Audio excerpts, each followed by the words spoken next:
Alors, aujourd'hui, on vous parle de la spiruline avec Camille. Alors, elle était déjà un des aliments traditionnels dans la culture aztèque en 1200, vers 1200 après Jésus-Christ. Donc, c'est pas tout nouveau.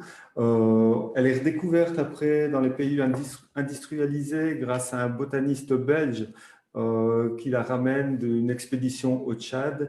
La spiruline contient en moyenne 60% de protéines. Elle contient également de la vitamine A, D, E, K. On en a parlé la semaine dernière. Également les vitamines B1, B2, B3, B6, B8, de la vitamine K, de la bêta-carotène, des minéraux, des oligo-éléments comme le calcium, le phosphore, le magnésium, le fer, le zinc et encore une longue liste. Elle contient également des enzymes. Ensuite, faut savoir que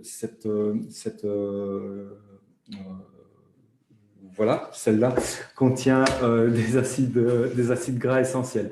Voilà ce qui arrive quand on ne lit pas bien ces textes. Alors, les études sur la spiruline montrent des effets sur son rôle hypolipémiant et hypocholestérolémiant, également un rôle anti-inflammatoire. Elle aurait une action immunomodulatoire, je vais y arriver décidément, et antibactérienne. Alors, elle a également des propriétés antivirales, antioxydantes. Et certaines études et l'utilisation en Inde a montré également qu'on pouvait l'utiliser dans des cas d'empoisonnement chronique à l'arsenic. Alors, bonjour Amine. Tout d'abord, est-ce que tu peux nous parler de la composition de la spiruline? Bonjour Cédric, bonsoir Cédric et bonsoir tout le monde. Donc la spiruline est en réalité une cyanobactérie. C'est un type de bactérie très ancien. Ça date de à peu près 3 milliards d'années. Donc ça existe depuis 3 milliards d'années. Donc, quand on dit cyanobactérie, c'est-à-dire que c'est une microalgue en réalité. Et en ce qui concerne la spiruline précisément, c'est une microalgue bleu-verte. Donc, bleu-verte, on a des différents types de microalgues rouges, etc. Et donc, la spiruline qu'on connaît au moins, mais parce qu'il y a d'autres types aussi de spiruline qui ne sont pas bleu-verte, mais en général, les espèces qu'on connaît, et les espèces, on va dire, comestibles, c'est un peu plus d'une trentaine d'espèces de spiruline qui sont comestibles, sont des microalgues bleu-vertes. Et donc l'espèce la plus connue, celle qu'on utilise en général pour fabriquer des compléments alimentaires, c'est la platensis, la spirulina platensis. Et donc, pour info, on l'appelle spiruline parce qu'elle a une forme spiralée. Donc, cette microalgue a une forme spiralée. Donc, quand on dit cyanobactérie, c'est une prokaryote, parce que dans la répartition, classification des différentes bactéries, on a des bactéries qui sont extrêmement c'est-à-dire moins développées que d'autres. On a des bactéries prokaryotes et des bactéries eucaryotes, ou dans les cellules en général. Par exemple, nos propres cellules, les cellules des humains ou les cellules des mammifères en général, sont des eucaryotes. Et la spécificité de ces cellules eucaryotes, c'est qu'elles sont plus développées. Elles ont un noyau, l'ADN est bien protégé, etc. Donc, il y a beaucoup de régulation au niveau de la cellule, c'est complexe.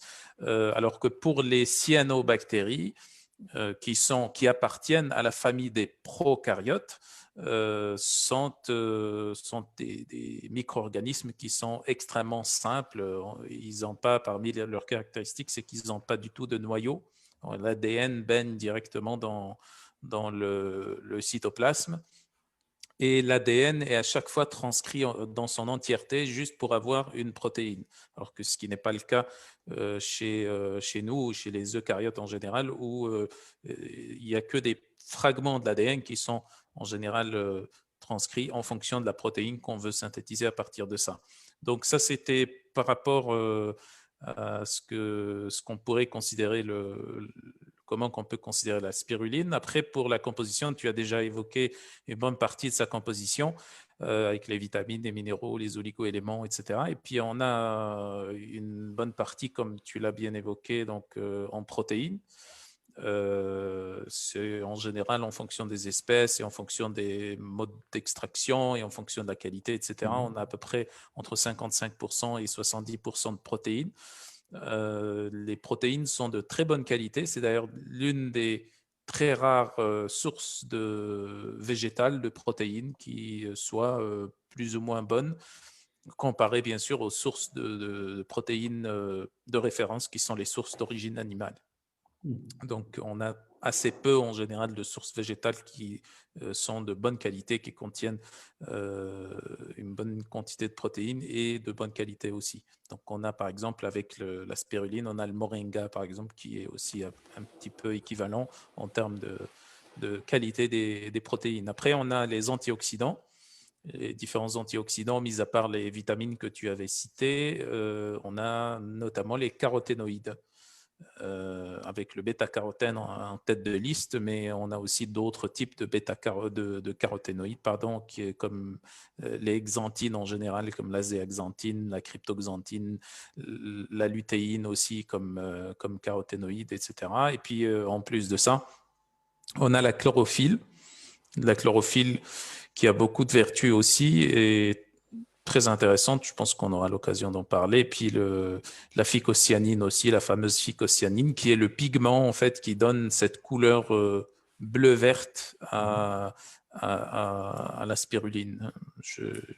Donc ça, c'est ce qu'on pourrait dire sur la composition en général. Donc le principe actif principal ici pour la spiruline, bien qu'il en existe plusieurs, c'est la phycocyanine, bien entendu, qui a des vertus, différentes vertus antioxydantes, etc. Et puis également, bien sûr, tout ce qu'on a cité comme micronutriments et aussi la chlorophylle qui joue un rôle très important aussi.